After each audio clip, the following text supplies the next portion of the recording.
Halo semuanya, perkenalkan nama saya Junda Rizka dengan NIM 2401745.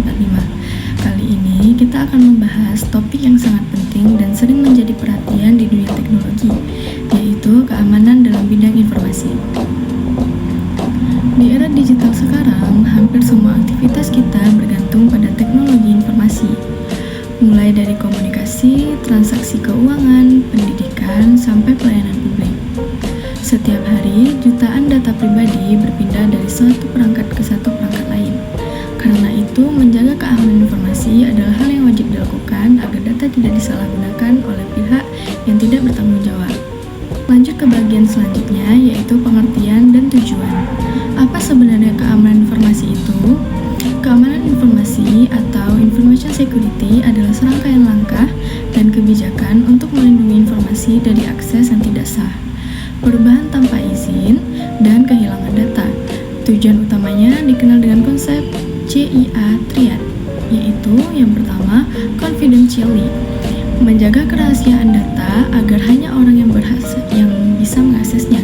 Yang kedua, integrity, yaitu memastikan data tetap akurat dan tidak diubah sembarangan. Yang ketiga, availability, menjamin bahwa informasi selalu bisa diakses ketika dibutuhkan. Tiga hal inilah yang menjadi dasar setiap sistem keamanan di dunia digital.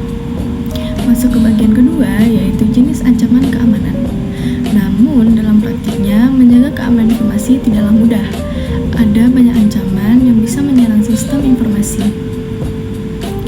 Beberapa contoh yang paling umum antara lain, yang pertama yaitu malware, seperti virus, trojan, dan ransomware yang bisa merusak atau mencuri data.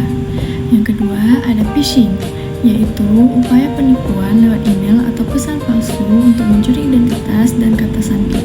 Yang ketiga, yaitu tindakan hacking, yaitu tindakan menembus sistem tanpa izin. Yang keempat, ada social engineering, yaitu manipulasi psikologis agar seseorang tanpa sadar membocorkan informasi penting. Dan yang terakhir yang sering terjadi belakangan ini adalah data breach, atau yaitu kebocoran data besar-besaran dari server perusahaan atau instansi pemerintah. Semua ancaman ini bisa menyebabkan kerugian besar, baik secara finansial maupun reputasi. Selanjutnya, di bagian selanjutnya yaitu strategi dan upaya keamanan. Untuk mencegah hal-hal tersebut diperlukan berbagai langkah keamanan. Beberapa strategi penting antara lain, yang pertama, menggunakan enkripsi data agar informasi tidak bisa dibaca oleh pihak luar meskipun berhasil dicuri. Yang kedua, memasang firewall dan antivirus untuk menyaring lalu lintas data yang masuk ke sistem. Yang ketiga, menerapkan manajemen akses, yaitu memberikan hak akses hanya kepada orang tertentu. Yang keempat, melakukan backup data secara berkala untuk menghindari kehilangan data akibat serangan. Yang kelima, dan yang paling penting, meningkatkan kesadaran pengguna, karena seringkali kelemahan terbesar justru berasal dari kelalaian manusia itu sendiri. Misalnya, menggunakan password yang lemah atau mudah dibocorkan. Bagian selanjutnya yaitu contoh kasus nyata. Mari kita lihat beberapa contoh kasus nyata. Beberapa tahun terakhir di Indonesia terjadi beberapa insiden besar seperti kebocoran data e-commerce, data pelanggan provider, bahkan data identitas masyarakat. Jutaan informasi pribadi bocor ke publik dan diperjualbelikan di internet. Kasus seperti ini membuktikan bahwa sistem keamanan yang lemah bisa berdampak sangat luas. Kebocoran data tidak hanya merugikan pengguna, tetapi juga menurunkan kepercayaan publik terhadap lembaga yang seharusnya melindungi informasi mereka. Karena itu, keamanan informasi harus diperhatikan di semua level, mulai dari individu, organisasi, perusahaan, hingga pemerintah. Nah, di bagian selanjutnya, penerapan di kehidupan sehari-hari. Sebenarnya, menjaga keamanan informasi bisa dimulai dari hal kecil.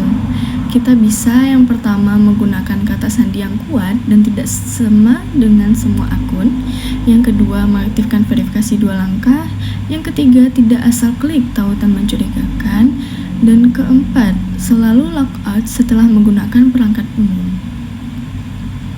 Selain itu, institusi pendidikan dan perusahaan juga perlu memberikan pelatihan keamanan cyber agar semua orang sadar akan pentingnya melindungi data pribadi dan informasi informasi penting.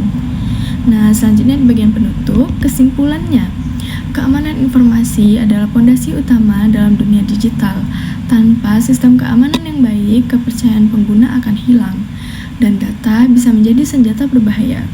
Jadi, mulai dari diri kita sendiri, mari biasakan bersikap waspada dan bertanggung jawab terhadap data yang kita miliki.